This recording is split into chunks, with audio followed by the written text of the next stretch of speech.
Dr. Inam-ul-Haque, distinguished panelists, honorable participants. I would like to begin by congratulating Ambassador Naqvi,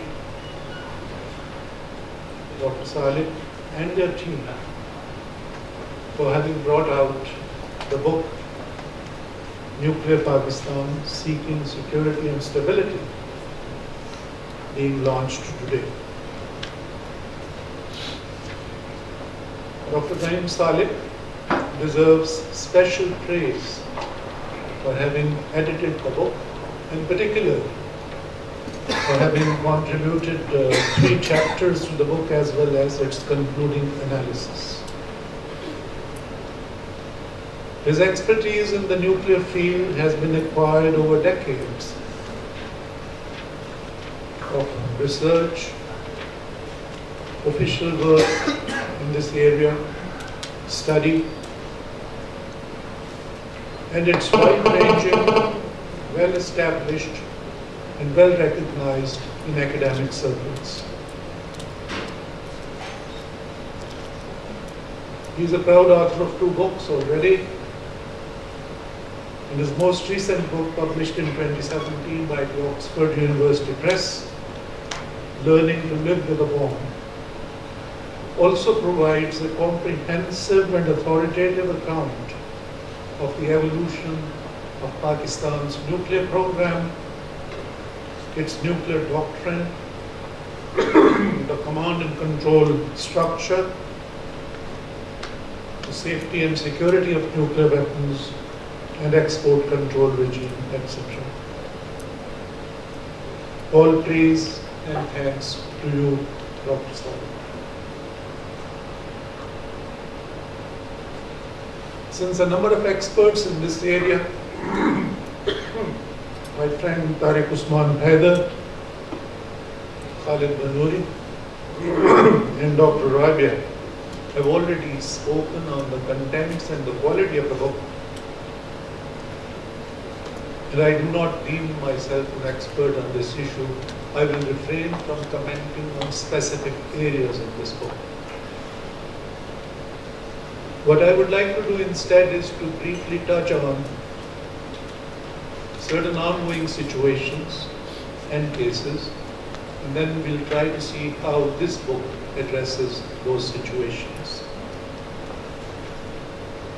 When I'm talking about the recent developments in the relationship between the United States, NATO, and Russia in the Western arena, the issues between North Korea and the West, particularly the United States in East Asia, and the India-Pakistan case in the case of South Asia. Let me begin with the United States, NATO, and Russia problems. The present tensions in the relationship between Russia, NATO, and the United States are well known to all of you, I'm sure.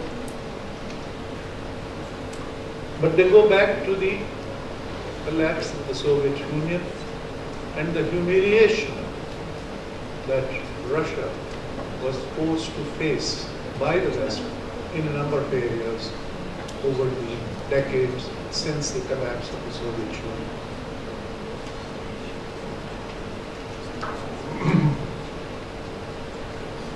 I remember a meeting in the NATO headquarters a few years ago where the American representative to NATO dismissed Russia's concerns over the proposal at that stage that ballistic missile defenses would be erected in some countries of Eastern Europe, which were very close to the Russian border, under the pretense that they were designed to neutralize Iran's nuclear program and possible Iranian attack on Europe with nuclear weapons. And I asked the gentleman, I said, will you be able to convince Russia of this rather lame excuse? And his answer was, well, yes, we can either convince them or we can buy them out. But they will agree to what we want to do.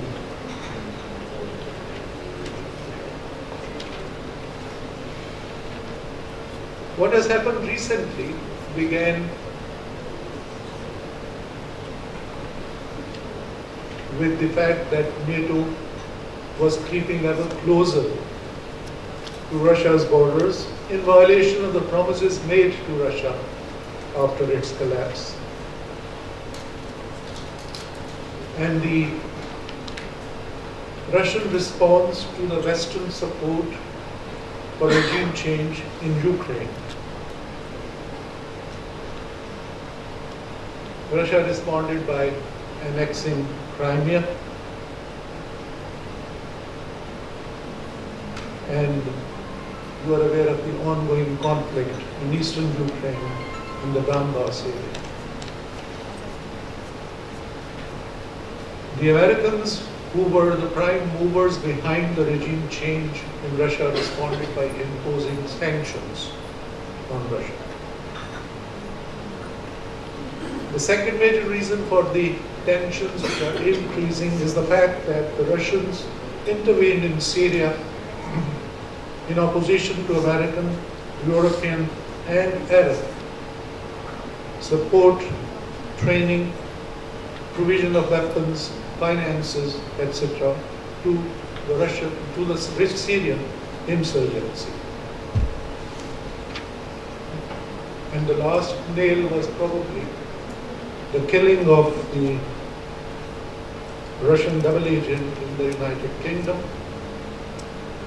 and the resultant expulsion, mass expulsion of Russian diplomats from America, 60 of them from the United States, more than 20 from the United Kingdom, and also token extraditions or removal of diplomats or declaring them persona non gratas by various NATO countries.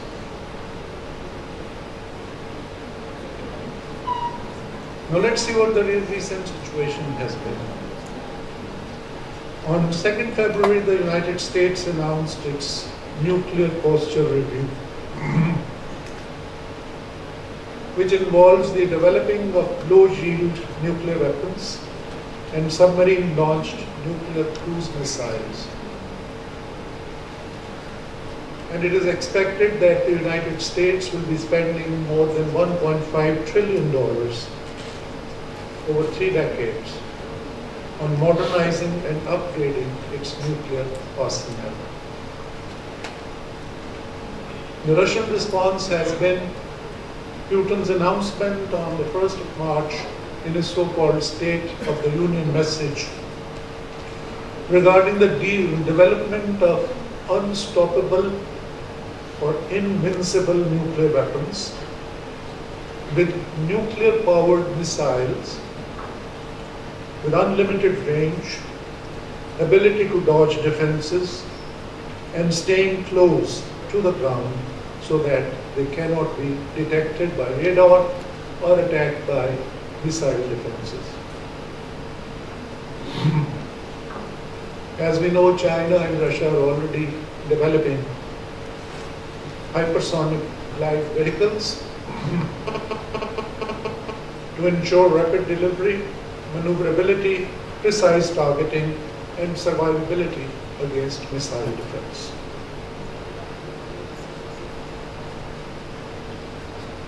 So what is happening? My feeling is that this is what goes on between states often, signaling and messaging. Each side is signaling to the other to stay within certain limits. And we can all only hope that these signals will be received and will not lead to a further deterioration in the European arena. And now let's move to the East Asian arena. In North Korea, something similar has been going on. For the last many months, you would have read about the nuclear explosions and missile tests being conducted by Kim Jong-un, the young leader of North Korea, and the exchange of tweets and messages between him and President Trump. There has been much name-calling, with President Trump referring to him as the little rocket man, and Kim Jong-un responding with the title of dotard for President Trump. But then there was a sudden change of tack. Kim Jong-un announced that North Korea would participate in the Winter Games with South Korea, sent his sister and the president of North Korea to be guests in South Korea, agreed to a summit with the South Korean leader, and finally, both Trump and Kim Jong-un agreed to a summit between the United States and North Korea. Now, you're all aware that no American president has held a summit meeting with any head of state in North Korea so far. So this is a break with tradition, and this is something that North Korea had been demanding for decades. And I'm not quite sure whether this will come to fruition even, because there will be the problems of where the meeting is to be held, what will be the agenda, what are they going to discuss, what the American demands will be. But some of the demands are already well known. And also, Kim Jong-un paid his first visit to China secretly, since it was announced after he had left China, and returned to North Korea. But then President Trump tweeted that the Chinese president had spoken to him and assured him that North Korea would be willing to scale back its nuclear program and perhaps give up its nuclear weapons. The demands that North Korea will make on the West and on the United States are not known and will only become public with time. So we have a situation in East Asia where China is playing the role of an intermediary between North Korea and the United States, and hopefully some kind of a meeting between the two leaders can be arranged, and the crisis that was developing in North Korea with threats from the United States that it could destroy North Korea will recede into the background. Now we come to the elephant in the room, shall we say, the India-Pakistan situation. Pakistan and India have had a very checkered relationship, but this checkered relationship was always marked by a continuing dialogue between the two governments and between the two peoples. Unfortunately, the dialogue between the two has not taken place for the last decade or so.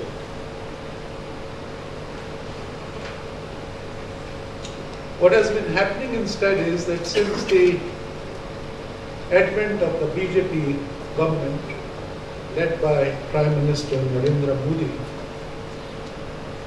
tensions over a period of time have increased instead of decreasing. And the primary reason for that has been the oppression unleashed in Kashmir by India, and the efforts by India to destroy the freedom struggle in Kashmir through brutal use of force. There has been constantly a breakdown of ceasefire across the line of control in Kashmir as well, and threatening statements have been made at the highest level, including by Prime Minister Modi, by Minister Rajnath, by NSA Ajit Doval, by the Chief of the Army Staff, Bipin Rawat. And India has undertaken deliberate efforts to isolate Pakistan, not only from the West, but also from the Arab world and even from China, by demanding that Pakistan should be declared a state supporter of terrorism.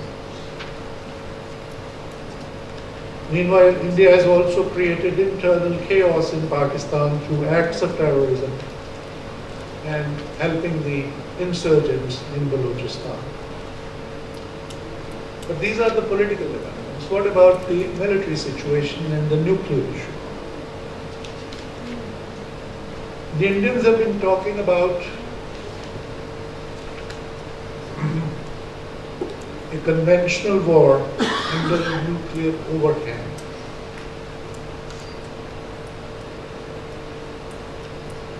What does that mean? And is a conventional war under a nuclear overhang possible? And if a conventional war starts between two countries, both of which boast nuclear weapons, can the larger country be sure that the smaller country and the more vulnerable country will not, in extremis, so to say, when its very existence is threatened, resort to nuclear weapons? Therefore, to my mind, this is not a viable threat, but the Indians are making this threat. They have also the so-called Old Start doctrine, to which Pakistan has responded with tactical nuclear weapons, which have aroused the ire not only of India, but of Western countries as well.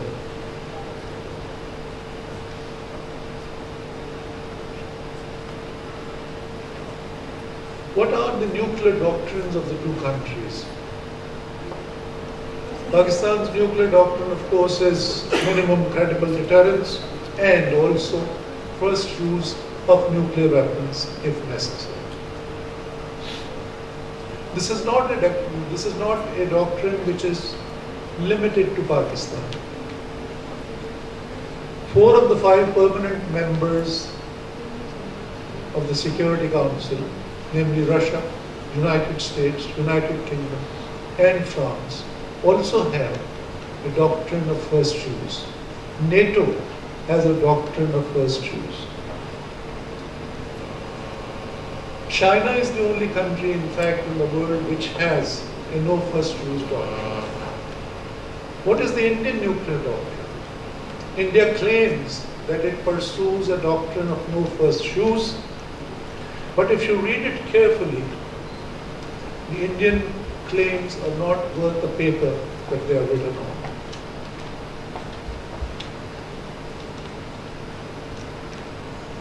One Indian Prime Minister is on record as having said that if India and Pakistan go to war, India will not wait around for the other party to use nuclear weapons, thus negating their own no first use doctrine.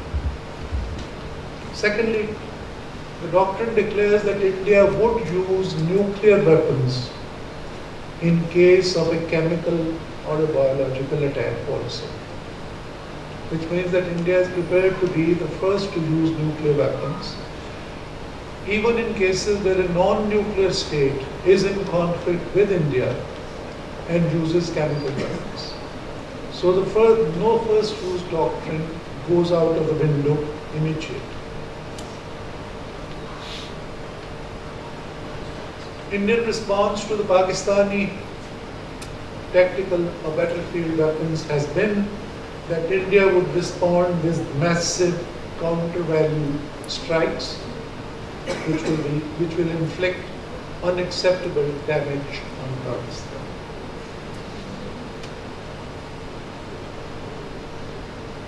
And finally, my view is that all nuclear doctrines fly out of the window once a conflict between two nuclear powers starts.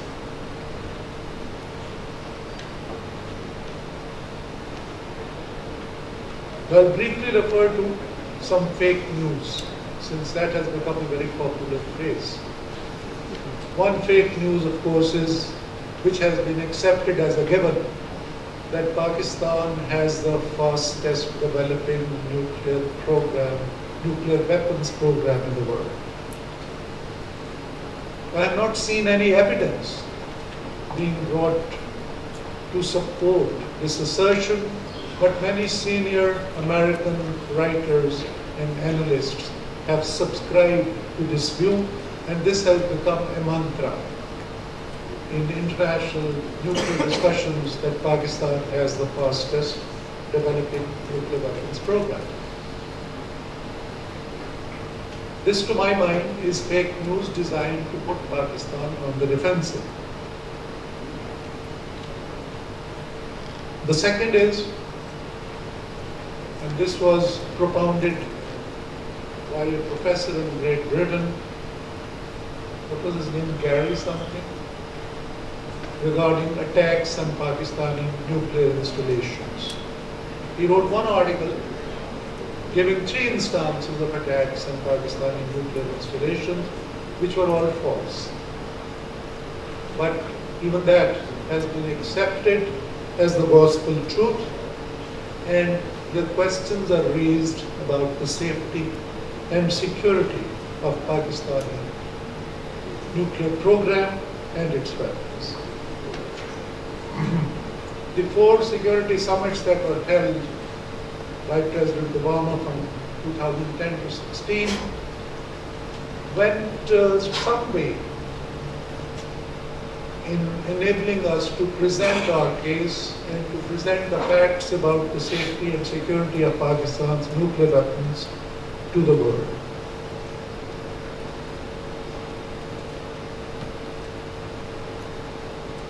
The question that comes to mind is, as you know, India has acquired a second strike capability, and our stance has been evolving with time from minimal credible deterrence to full spectrum deterrence. I suppose full spectrum deterrence means a second strike capability as well, which means having a nuclear triad, that you can use nuclear weapons either through missiles or through the Air Force or with your submarines. And Pakistan has been developing that capability, that second strike capability, which would be needed, particularly if a nuclear war, unfortunately, starts between the two countries. I would like also to address one question which has